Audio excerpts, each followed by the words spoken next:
हाय hello everyone. So Phoenix malls पे आज हम डिस्कशन करेंगे, कौन कौन एनालिसिस करेंगे इस कंपनी का। इनके रिजल्ट काफी अच्छे रहे थे। रियल एस्टेट सेक्टर से ये कंपनी आती है वैसे, लेकिन इनका बिजनेस मॉडल काफी डिफरेंट है बाकी रियल एस्टेट कंपनी से। ये कंपनी बेसिकली मॉल्स ऑपरेट करती है, प्रीमियम एंड लग्जरी मॉल्स हैं इनके इंडिया के काफी सारी सिटीज में। सो एक तो वो बिजनेस है इनका, रेंटल इनकम आता है इनका, कंजम्पशन से इनकम आता है। इसके अलावा कंपनी का दो तीन और सेगमेंट्स है, जैसे इनका एक कमर्शियल रियल एस्टेट के अंदर सेगमेंट है, रेजिडेंशियल रियल एस्टेट में इस कंपनी की प्रेजेंस है, और साथ में हॉस्पिटैलिटी में भी है। कंपनी दो होटल्स मैनेज करती है, एक आगरा में है इनका मेरियट होटल, और एक इनका मुंबई में है सेंट रेजिस होटल। सो ये ओवरऑल इनका बिजनेस पोर्टफोलियो है। अगर आप इनका नंबर्स देखोगे तो लास्ट 2-3 साल से कंपनी ने काफी अच्छे, काफी हेल्दी नंबर्स रिपोर्ट किए हैं। 30, 40, 50% के ग्रोथ नंबर्स कंपनी ने कंसिस्टेंटली डिलीवर किए हैं, वो भी हाई बेस के ऊपर। बिकॉज कोविड के बाद का जो 1-2 साल था, तो वहां तो समझ आता है कि एक रिवेंज बाइंग थी। लोग 1-2 साल से लोगों ने शॉपिंग नहीं की थी, मॉल्स वगैरह का कोई एक्सपीरियंस नहीं लिया था। तो 1-2 साल तक तो वो हमने बहुत सारे बिजनेसेस में देखा, जैसे फुटवेयर में मेट्रो ब्रांड में भी देखा हमने कि एक वो जो रिवेंज बाइंग थी उसका एक बहुत बड़ा रीजन था कि इतनी अच्छी ग्रोथ आ रही थी।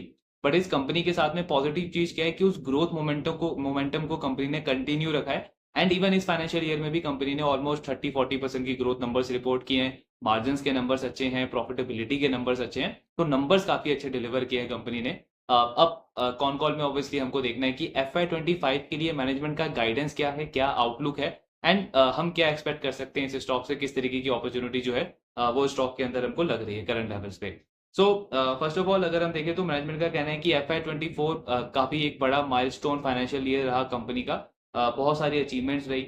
कंपनी का कहना है कि इस फाइनेंशियल ईयर के स्टार्टिंग में हमारा जो टारगेट था वो यही था कि जो हमने 4 नए मॉल्स ओपन किए हैं पिछले 1-2 साल के अंदर, लाइक इंदौर में, अहमदाबाद में, बैंगलोर में, इन 3-4 सिटीज में इन्होंने 4 नए मॉल्स ओपन किए हैं, तो उनमें फुटफॉल ज्यादा रहना चाहिए, कंजम्पशन बढ़ना चाहिए, जिससे ओवरऑल बिजनेस मोमेंटम अच्छा रहे। प्लस उसके साथ में जो एग्जिस्टिंग मॉल्स हैं उनमें भी ओवरऑल बिजनेस मोमेंटम अच्छा रहे, फुटफॉल जो है कंज्यूमर्स का वो बना रहे। सो ये टारगेट था कंपनी का। एंड कंपनी का कहना है कि इस टारगेट को हमने काफी अच्छे से अचीव किया, बिकॉज आप अगर हमारा कंजम्पशन ग्रोथ का नंबर देखोगे कंसोलिडेटेड लेवल पे, मतलब जो नए मॉल्स कंपनी ने ओपन किए हैं उनमें भी, इंक्लूडिंग जो एग्जिस्टिंग मॉल्स हैं उनमें भी, तो ओवरऑल 23% की ग्रोथ रही है कंजम्पशन के अंदर। सो कंजम्पशन क्या होता है बेसिकली, अगर आप इनका बिजनेस मॉडल समझो मॉल्स का, तो मॉल्स में इस कंपनी के लिए मेन रेवेन्यू ड्राइवर कहाँ से आएगा? रेवेन्यू ड्राइवर आएगा इस कंपनी के मॉल्स में जितने भी स्टोर्स हैं। फॉर एग्जांपल जारा का स्टोर है, या फिर कल्याण का स्टोर है, जितने भी अलग अलग कंपनीज के स्टोर्स हैं, उनका बिजनेस अगर अच्छा चलेगा, उनके उनके स्टोर्स में अगर फुटफॉल्स रहेंगे, कंज्यूमर्स विजिट करेंगे, उनका सेल्स का नंबर बढ़ेगा, तब हम एक्सपेक्ट कर सकते हैं कि फिनिक्स मिल्स के लिए भी रेवेन्यू ग्रोथ अच्छा रहने वाला है। बिकॉज अल्टीमेटली अगर उन कंपनीज का बिजनेस ही नहीं चलेगा, उनका ही रेवेन्यू नहीं आएगा, तो कोई भी जो रिटेलर है वो ऑब्वियसली उस मॉल में ज्यादा लंबे टाइम तक स्टे नहीं करेगा। बिकॉज इनके जो मॉल्स हैं वो प्रीमियम लग्जरी मॉल्स होते हैं, तो रेंटल कॉस्ट काफी ज्यादा होती है। सो सबसे इंपॉर्टेंट ग्रोथ ड्राइवर कहाँ पे आ जाता है कंपनी का?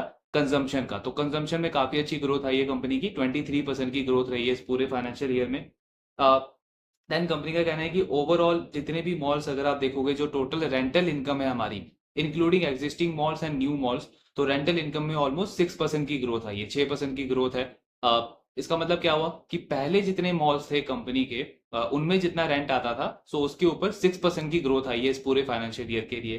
देन कंपनी का कहना है कि मार्जिन ऑब्वियसली जो नए मॉल्स हमने अभी ओपन किए हैं पिछले कुछ टाइम में, उनमें मार्जिन काफी कम है कंपेयर टू पुराने वाले मॉल्स के कंपैरिजन में। लेकिन कंपनी कह रही है कि हम काफी ज्यादा कॉन्फिडेंट है कि FY25 में इनके मार्जिन भी धीरे धीरे उस लेवल तक इंप्रूव हो जाएंगे। इसके बाद कंपनी कह रही है कि ट्रेडिंग ऑक्यूपेंसी में हमने बहुत फास्ट इंप्रूवमेंट देखा है अपने, जितने भी हमारे नए मॉल्स हैं उन सब में ट्रेडिंग ऑक्यूपेंसी काफी ज्यादा अच्छे से इंप्रूव हुई है। सो ट्रेडिंग ऑक्यूपेंसी क्या होता है? अगेन कंपनी का अगर दूसरा ग्रोथ ड्राइवर देखोगे इनके बिजनेस मॉडल का, वो ट्रेडिंग ऑक्यूपेंसी ही है। बिकॉज एक मॉल्स में फॉर एग्जांपल अगर कंपनी ने 100 स्टोर्स ओपन किए हैं कि वहां पे 100 टीनेंट्स इनको लेने हैं, लेकिन उस 100 में से अगर 50 स्टोर्स ही ऑक्यूपाइड है, मतलब 50 स्टोर्स के ऊपर ही कोई ना कोई किसी कंपनी ने कोई अपना स्टोर वगैरह बिजनेस वगैरह रन कर रही है, बाकी के 50 स्टोर्स अगर वेकेंट है, तो ऑब्वियसली इनका ट्रेडिंग ऑक्यूपेंसी कितना निकल के आएगा? सिर्फ 50%। तो अगर आपके मॉल्स मॉल्स में ज्यादातर जो स्टोर्स हैं, ज्यादातर जो दुकानें हैं, अगर वो रेंट पे ही नहीं है, अगर वो वेकेंट है, तो आपका कंजम्पशन ग्रोथ का नंबर बहुत कम रहेगा। कंजम्पशन ग्रोथ का नंबर अगर आपका कम रहेगा तो अल्टीमेटली आपका रेंटल इनकम भी कम रहेगा और रेवेन्यू भी कम हो सकता है। सो ट्रेडिंग ऑक्यूपेंसी, इसके साथ में कंजम्पशन ग्रोथ, ये दो मेन रेवेन्यू ग्रोथ के ड्राइवर हैं इस कंपनी के लिए। लेकिन ट्रेडिंग ऑक्यूपेंसी अगर आप देखोगे तो सबसे पॉजिटिव चीज है कि फिनिक्स मिल्स ने पिछले कुछ टाइम में जितने भी अपने नए मॉल्स ओपन किए हैं उनमें ट्रेडिंग ऑक्यूपेंसी का नंबर काफी तेजी से इंप्रूव हुआ है। फॉर एग्जाम्पल अगर आप इनका इंदौर में जो इन्होंने मॉल लॉन्च किया था दिसंबर 2022 में, उसमें कंपनी कह रही है कि एक साल के अंदर ही उसकी जो ट्रेडिंग ऑक्यूपेंसी है वो 90% क्रॉस कर गई थी और अभी करंटली 91% के आसपास वो नंबर जो है वो स्टेबल है। तो ये एक बहुत पॉजिटिव साइन है।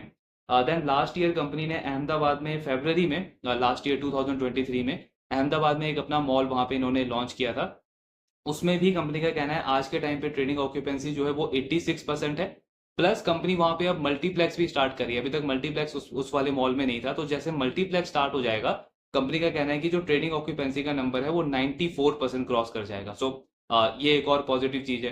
देन इन्होंने पुणे में भी एक मॉल लॉन्च किया था सितंबर 2023 में, तो उसमें भी ट्रेडिंग ऑक्यूपेंसी का नंबर 77% है। बैंगलोर में जो अक्टूबर में इन्होंने जो मॉल लॉन्च किया था उसमें ट्रेडिंग ऑक्यूपेंसी का नंबर 67% है। तो अहमदाबाद वाले मॉल को अगर आप छोड़ दो तो ये जो बाकी की जो 2-3 मॉल्स हैं इनको अभी एक साल भी नहीं हुआ है, 7-8-9 महीने हुए हैं, लेकिन अभी सिर्फ इस 7-8 मंथ्स के अंदर ही इस कंपनी का ट्रेडिंग ऑक्यूपेंसी नंबर जो है वो ऑलमोस्ट 70-80% टच कर रहा है। तो उसका मतलब क्या है कि फुटफॉल्स बढ़ रहा है, वहां पे कस्टमर विजिट कर रहे हैं, उन उन उन स्टोर्स के वहां पे सेल्स हो रही है, बिजनेस मोमेंटम काफी अच्छा है। तो ये बहुत पॉजिटिव चीज है इस बिजनेस के लिए। देन कंपनी कह रही है कि लाइक टू लाइक बेसिस पे अगर आप हमारा कंजम्पशन ग्रोथ देखोगे तो वो सिर्फ 8% है। लाइक टू लाइक बेसिस क्या हुआ कि लास्ट ईयर जितने इनके मॉल्स थे, मतलब नए मॉल्स को एक्सक्लूड करके पुराने वाले मॉल्स के ऊपर में कंजम्पशन ग्रोथ जो है वो सिर्फ 8% आई है इस पूरे फाइनेंशियल ईयर में। थोड़ा सा स्लो डाउन है। तो वो आगे कंपनी ने मेंशन भी किया है। इसके बाद कंपनी का कहना है कि इनका लोअर परेल मुंबई में एक मॉल है फिनिक्स का, तो वहां पे लाइफस्टाइल का जो स्टोर है उसको कंपनी ने शट डाउन कर दिया है एंड पूरे स्टोर को वो डेमोलिश कर रहे हैं, पूरा रीस्ट्रक्चर कर रहे हैं, बिकॉज कंपनी उस मॉल के अंदर जो एंट्री पॉइंट है उस पे काम कर रही है, उसको थोड़ा सा और अच्छा बना रही है ताकि अराइवल एक्सपीरियंस कंज्यूमर का जो है वो काफी अच्छा रहे उस मॉल के अंदर। बिकॉज अगर आप इनका मॉडल समझोगे तो मॉडल इसी तरीके का है। इन जनरल भी अगर हम देखें हमारे नॉर्मल लाइफ में भी, तो कोई भी कंज्यूमर एक एक मॉल के अंदर कुछ टाइम तक ही विजिट करता है, बिकॉज उसके बाद वही सेम चीजें अगर रहती हैं तो फिर वो बोरिंग फील होता है। देन कंज्यूमर जो है वो स्विच करता है किसी दूसरे मॉल की तरफ जहां पे कुछ अलग एक्सपीरियंस हो, कुछ डिफरेंट एक्सपीरियंस हो। तो मॉल्स वाले बिजनेस में बहुत ज्यादा इंपॉर्टेंट है कि टाइम टू टाइम कुछ आप इनोवेशन करते रहो, कुछ नई एक्टिविटीज ऐड करते रहो, कोई नया ब्रांड आप ऐड करते रहो, जिससे कंज्यूमर्स का जो इंटरेस्ट है वो बना रहे आपके मॉल्स में। अदरवाइज क्या होता है, मोस्टली जो मॉल्स कंपनीज के साथ में प्रॉब्लम क्या होती है कि जो सेम कंज्यूमर है वो एक टाइम के बाद विजिट करना बंद कर देता है एंड उसके बाद रिपीट बिजनेस नहीं आता है, उस कंपनी का रिपीट बिजनेस कम होने लगता है। सो वो सबसे बड़ी प्रॉब्लम है। उसी के लिए फिनिक्स मिल्स क्या करता है कि टाइम टू टाइम इनके जितने भी मॉल्स है वो वहां पे रेगुलरली मॉनिटर करते रहते हैं कि कहाँ पे हम किस तरीके का कुछ नया इनोवेशन वगैरह कर सकते हैं, जो कि ऑब्वियसली बहुत पॉजिटिव है बिजनेस के लिए। देन कंपनी ने अपने जो बाकी के बिजनेसेस हैं, इनका कमर्शियल ऑफिसेस या रेजिडेंशियल रियल एस्टेट या होटल वाला बिजनेस, उसमें भी ओवरऑल इन्होंने नंबर शो किए हैं। तो 12-13% की ग्रोथ रही है इनके कमर्शियल रियल एस्टेट वाले बिजनेस के अंदर। जो होटल बिजनेस है उनमें दोनों ही होटल्स में, आगरा वाले होटल में प्लस जो मुंबई में होटल है, उन दोनों ही होटल्स में डबल डिजिट ARR ग्रोथ रहा है। ARR क्या होता है, एवरेज रूम रेट, मतलब पर रूम से आपको कितना रेवेन्यू आ रहा है। तो उसमें डबल डिजिट ग्रोथ रही है। तो वो वाला बिजनेस भी अच्छा चल रहा है। रेजिडेंशियल रियल एस्टेट में भी कंपनी ने अच्छी खासी प्री सेल्स के नंबर किए हैं। तो ओवरऑल तीनों चारों सेगमेंट कंपनी के लिए काफी अच्छा परफॉर्म कर रहे हैं। देन कंपनी का कहना है कि इस साल ऑब्वियसली थोड़ा सा स्लो डाउन रहा है, जो अगर आप कंजम्पशन का नंबर देखोगे वो थोड़ा सा कम हुआ है। और कंपनी कह रही है कि उसको हम मॉनिटर कर रहे हैं एंड बहुत कॉन्फिडेंट है कि वो नंबर आगे चल के इंप्रूव हो जाएगा। देन कंपनी कह रही है कि हमारा क्लियर रोड मैप है कि 2027 तक हमें कहाँ पे पहुंचना है। तो कंपनी कह रही है कि हमारा एम है, हमारा टारगेट है कि बेसिकली 14 मिलियन स्क्वायर फीट का हमें रिटेल पोर्टफोलियो क्रिएट करना है बाय 2027 तक।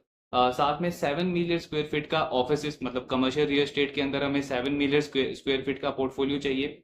एंड होटल्स वाले बिजनेस के अंदर हमें टोटल 1000 रूम का होटल का पोर्टफोलियो चाहिए हमें बाय 2027 तक। तो ये इनका टारगेट है। और कंपनी कह रही है कि इसके लिए हमने काफी सारे लैंड एक्विजिशन किए हैं, कुछ प्रोडक्ट जो है वो अंडर डेवलपमेंट है, अंडर कंस्ट्रक्शन है, तो अलग अलग स्टेजेस में उन पे काम चल रहा है। एंड कंपनी कह रही है कि ओवरऑल वो ग्रोथ के ऊपर लगातार काम कर रहे हैं।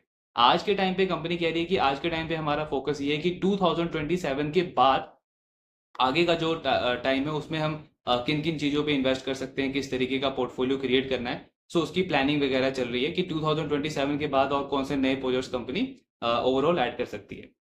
देन कंपनी कह रही है कि अगर आप एक मॉल का लाइफ टाइम देखोगे तो एक मॉल के लाइफ टाइम में बहुत बार ऐसा सिचुएशन आता है जहां पे कंपनीज को या मॉल ऑपरेटर्स को ये चीजें असेस करनी पड़ती है कि मॉल में किस तरीके का ट्रेंड अब चेंज करना है, उन्हें कोई नया ब्रांड लेकर के आना है, कस्टमर क्या डिमांड कर रहा है। सो वही जो चीज हमने अभी डिस्कस करी, तो कंपनी कह रही है कि उसी को देखते हुए हमने हमारा जो लाइफस्टाइल का जो स्टोर है लोअर परेल वाले मॉल के अंदर, जिससे हमें 25 से 27 करोड़ का एनुअल रेंट इनकम आता था, उसको हमने शट डाउन कर दिया। बिकॉज हमें लगता है कि वहां पे अगर हम अराइवल एक्सपीरियंस कुछ अच्छा क्रिएट करें, एंट्री एक्सपीरियंस कुछ एक अच्छा क्रिएट करें अगर हम वहां पे कंज्यूमर्स के लिए, तो वो लॉन्ग टर्म में हमारे बिजनेस को बहुत ज्यादा सपोर्ट करेगा। तो वही कंपनी कह रही है कि ये चीजें हम टाइम टू टाइम असेस करते रहते हैं। देन कंपनी कह रही है कि स्लो डाउन हमें किसी भी तरीके का नहीं लग रहा है कि हमारे बिजनेस में कोई स्लो डाउन आ रहा है, बिकॉज बहुत सारे नए ब्रांड जो हैं वो हमें टाइम टू टाइम अप्रोच कर रहे हैं, उनके साथ में हमारा सॉलिड डिस्कशन चल रहा है। तो हमें नहीं लगता कि कोई भी ऐसा इशू है जो हमारे ग्रोथ को इम्पैक्ट करेगा आने वाले टाइम में। तो ग्रोथ को लेकर के मैनेजमेंट ओवरऑल कॉन्फिडेंट है। इन्होंने गाइडेंस भी दिया है। सो कंपनी कह रही है कि हम एक साल का गाइडेंस यूजली देते नहीं है, बिकॉज बिजनेस का मॉडल ही इसी तरीके का है कि कई बार आप किसी प्रोजेक्ट पे काम करते हो बट अप्रूवल आने में थोड़ा सा टाइम लग जाता है, थोड़ा सा डिले हो जाता है। तो इसीलिए ग्रोथ गाइडेंस हम जनरली 3 से 5 साल का देते हैं। तो कंपनी का कहना है कि अगले 3 से 5 साल में हम 11 से 12% का लाइक टू लाइक बेसिस पे कंजम्पशन ग्रोथ टारगेट कर रहे हैं, 11 से 12% का। तो 11 से 12% का अगर company like to like basis पे ग्रोथ टारगेट कर रही है, उसके साथ में कंपनी अगले 3-4 साल के अंदर कुछ नए मॉल्स भी ओपन करेगी, जो एग्जिस्टिंग मॉल्स हैं उनको और एक्सपैंड करेगी। प्लस साथ में इनके 2-3 और बिजनेसेस है, रियल स्टेट का कमर्शियल में है, रेजिडेंशियल में है, देन इनका होटल्स वाला बिजनेस है। तो अगर हम थोड़ा सा कंजर्वेटिव आइडिया भी ले तो बहुत इजीली ये जो बिजनेस है 18-20% की ग्रोथ डिलीवर कर सकता है। बिकॉज अभी भी अगर आप देखोगे तो इस कंपनी की प्रेजेंस बहुत लिमिटेड सिटीज में है, एंड ऐसी बहुत कम सिटीज है जहां पे फिनिक्स के 2 या 3 मॉल्स हों। तो मोस्टली इनके एक सिटी के अंदर एक से दो ही मॉल्स हैं। तो पेनेट्रेशन की अपॉर्चुनिटी बहुत ज्यादा अवेलेबल है इस कंपनी के पास में। तो ग्रोथ रनवे काफी स्ट्रॉन्ग अवेलेबल है कंपनी के पास। देन कंपनी कह रही है कि हमने जो लैंड एक्वायर किया था थाने में, थाने मुंबई में, थाने के अंदर इन्होंने एक लैंड एक्विजिशन किया था।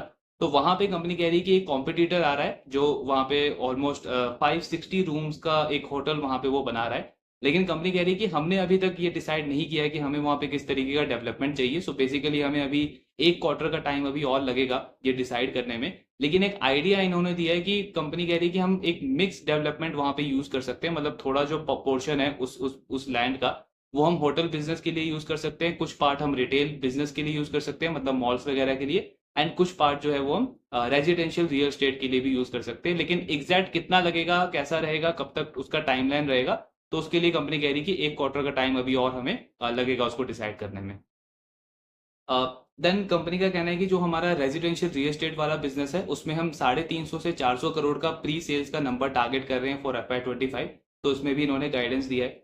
कंपनी कह रही है कि इसमें हम 3 से 5 साल का कोई ऐसा एग्जैक्ट गाइडेंस नहीं दे सकते अपने रेजिडेंशियल रियल एस्टेट वाले बिजनेस के लिए। इसका रीजन ये है, सो कंपनी कह रही है कि जो हमारा रेजिडेंशियल रियल एस्टेट का बिजनेस है उसमें हम कोई एग्रेसिव ग्रोथ नहीं एक्सपेक्ट कर सकते हैं, कर रहे हैं। कोई ऐसा एग्रेसिव एक्टिविटी का प्लान भी नहीं है हमारा।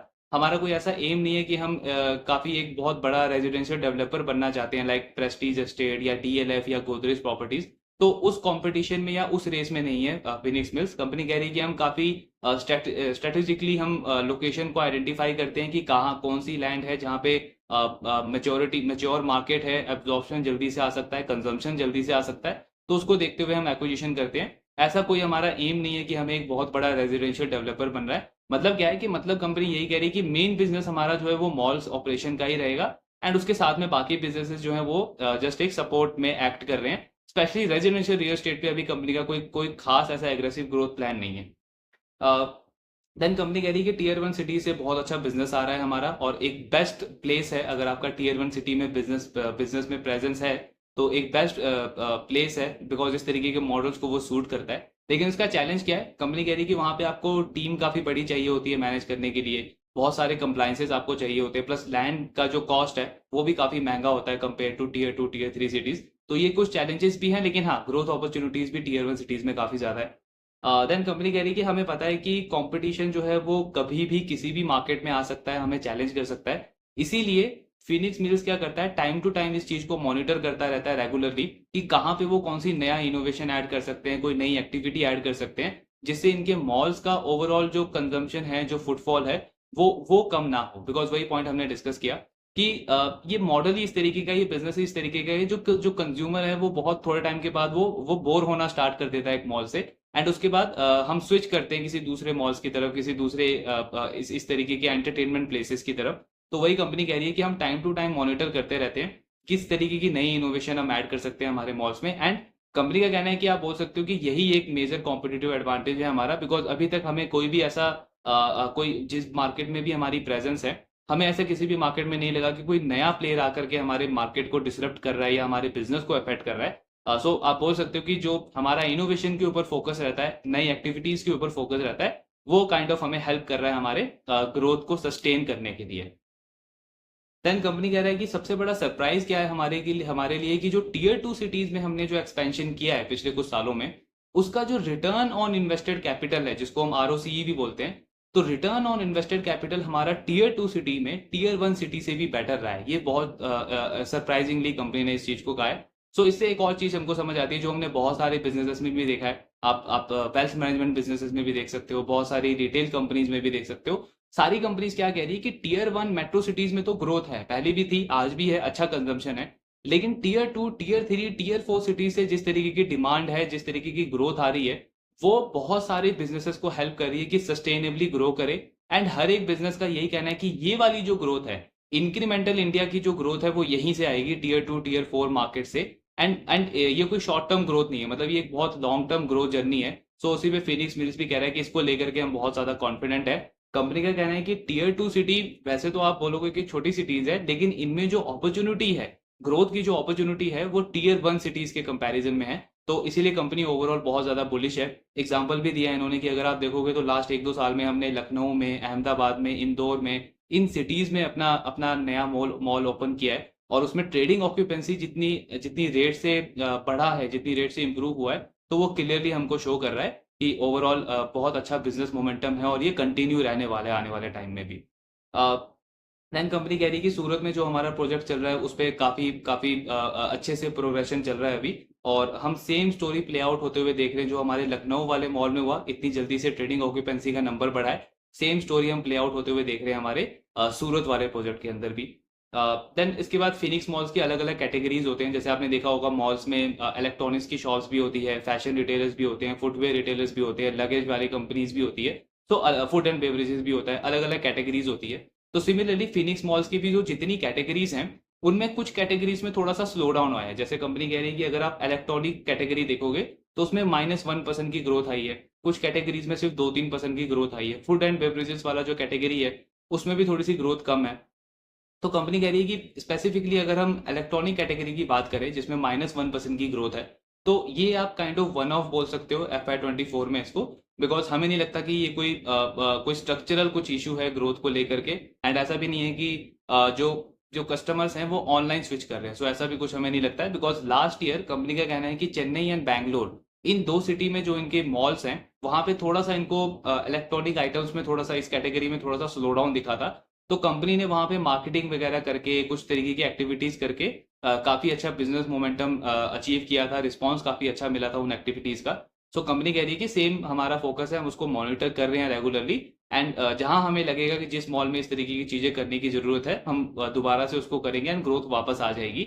ऐसा कोई हमें प्रॉब्लम लगता नहीं है कि कस्टमर ने आना ही बंद कर दिया इलेक्ट्रॉनिक्स आइटम्स के स्टोर्स पे, तो उसको लेकर के कंपनी कॉन्फिडेंट है। प्लस फूड एंड बेवरेजेस में कंपनी ने काफी ज्यादा फोकस किया है। सो कंपनी ने का कहना है कि जो हमारा फूड एंड बेवरेज वाला कैटेगरी है, उसका हमने जो टोटल ऑक्यूपेंसी है उसको 15 से 16% तक बढ़ा दिया है। प्लस उसमें अगर आप मल्टीप्लेक्स वगैरह की कैटेगरी को भी ऐड कर दोगे, मल्टीप्लेक्स एंड एंटरटेनमेंट कैटेगरी को भी ऐड कर दोगे, बिकॉज हम देखते हैं कि मल्टीप्लेक्स में भी फूड एंड बेवरेजेस वाली कैटेगरी तो होती है, तो अगर आप उनको भी इंक्लूड कर दोगे, तो फिनिक्स मिल्स कह रहा है आज के टाइम पे हमारे मॉल में जो नए मॉल्स हम ओपन कर रहे हैं, उनमें टोटल जो स्पेस है फूड एंड बेवरेजेस का, वो 15% से बढ़ करके 30% हो गया है।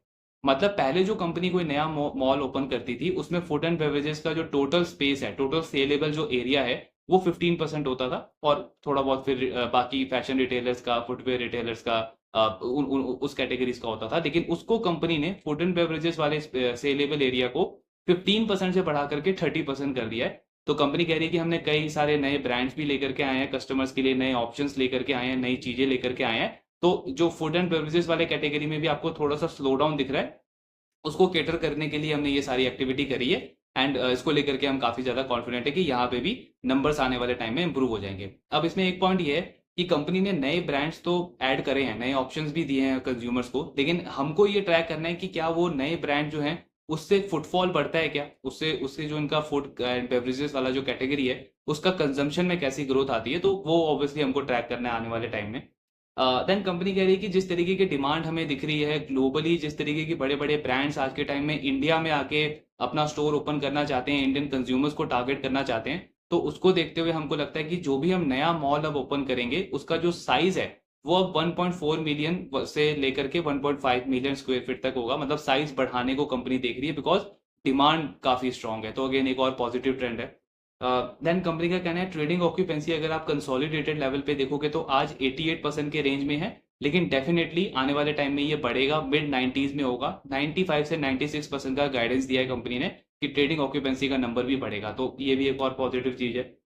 देन कमर्शियल रियल एस्टेट के लिए कंपनी कह रही है कि जो बैंगलोर में इनके ऑफिसेज हैं उनको उसके लिए उनका सर्टिफिकेट मिल गया है, तो उसके उसके उसको लेकर भी ठीक ठाक काम चल रहा है। प्लस चेन्नई पुणे में जो ये नया प्रोजेक्ट लॉन्च कर रहे हैं अपने कमर्शियल रियल एस्टेट को लेकर के, उसको कंपनी कह रही है कि दिसंबर 2024 तक वो उसके ऑपरेशन स्टार्ट हो जाएंगे, उसका बिजनेस जो है वो स्टार्ट हो जाएंगे। देन कंपनी का कहना है कि थाने एंड बैंगलोर में जो इन्होंने एक्विजिशंस करे हैं कुछ टाइम पहले, उसके साथ में 2 और एक्विजिशन इस कंपनी के पाइपलाइन में है, जिससे इनका जो टोटल पोर्टफोलियो है उसमें 2 to 2.5 मिलियन स्क्वायर फुट का एडिशन और ज्यादा हो जाएगा।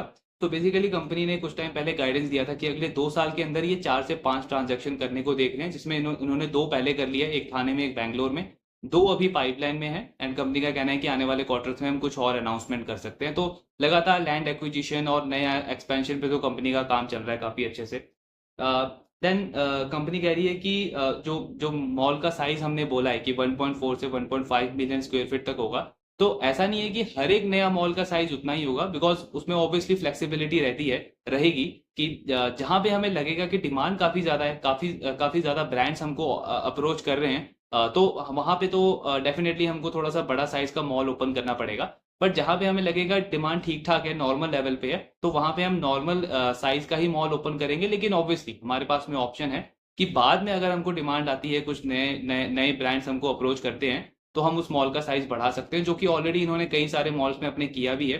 तो उस तरीके का एक flexible growth model company follow कर रहा है।